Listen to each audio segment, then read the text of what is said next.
சாயச் சரக்கெடுத்தே சாதிலிங்கம் தான் சேர்த்து மாயப் பொடி கலந்து வாலுழுவை நெய்யூற்றி பொட்டென்று பொட்டுமிட்டாள் புருவத்து இடை நடுவே இட்ட மருந்தாலே என் கண்ணம்மா இவ்வேடம் ஆனேண்டி.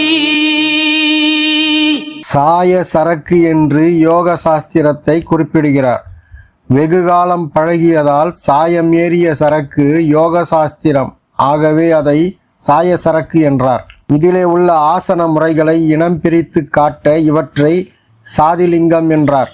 யோக சாஸ்திரத்தை தொடங்கி அதில் உள்ள படிகளாகிய ஆசனங்களை கற்பித்தார். இதை சாய சரக்கெடுத்து சாதிலிங்கம் தான் சேர்த்து என்று குறிப்பிடுகிறார். மாய பொடி என்று மானுட தேகத்தை குறிப்பிடுகிறார். எத்தனை காலம் வாழ்ந்தாலும் இந்த உடம்பு இடுகாட்டில் சாம்பலாகும். அந்த சாம்பல் எதற்கும் உதவாத சாம்பல். ஆகவே உடம்பை மாயப்பொடி என்கிறார். மாய பொடியாகின்ற இந்த உடம்பு நலம் பெறுவதற்கு சாதிலிங்கமாகிய யோகாசனங்களை கற்பித்தார்.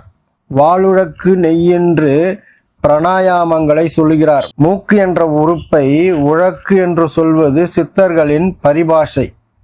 இந்த உழக்கு சுவாசங்கள் என்ற நெய்யை அளக்கிறது. ஆகவே வாளுழுக்கு நெய்யூற்று என்று குருதேவர் பிராணாயாமங்களை சொல்லுகிறார். உடம்பின் நலத்தை அடுத்து உயிர் நலம் பெறுவதற்காக பிராணாயாமங்களை கற்பித்தார். பிராணாயாமங்களால் மூலாதாரம் என்ற இடுப்பு பகுதியில் குண்டலினி என்ற அற்புத சக்தி உருவாகிறது.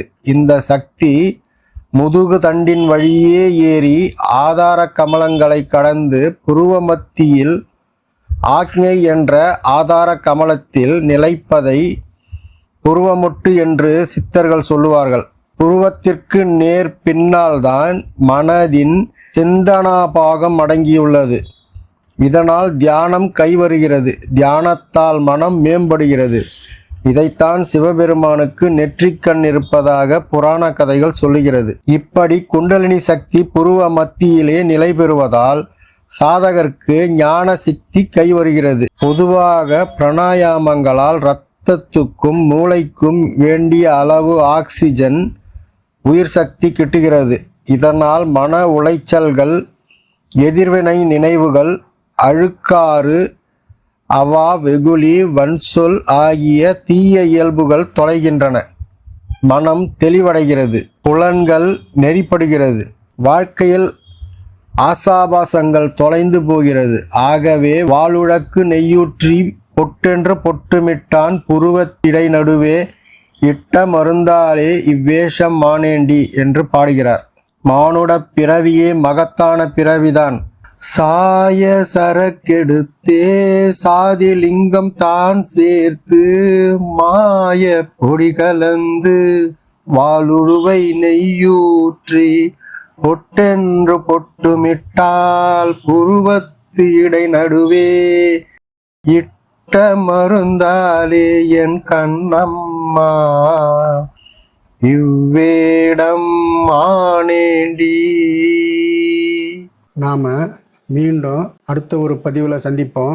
இந்த பாடல் ரொம்ப பிடிச்சிருந்ததுன்னா உங்கள் ஃப்ரெண்ட்ஸ் அண்ட் ஃபேமிலிக்கு இந்த வீடியோவை ஷேர் பண்ணுங்கள், லைக் பண்ணுங்கள், கமெண்ட் பண்ணுங்கள், சப்ஸ்கிரைப் பண்ணுங்கள். நன்றி.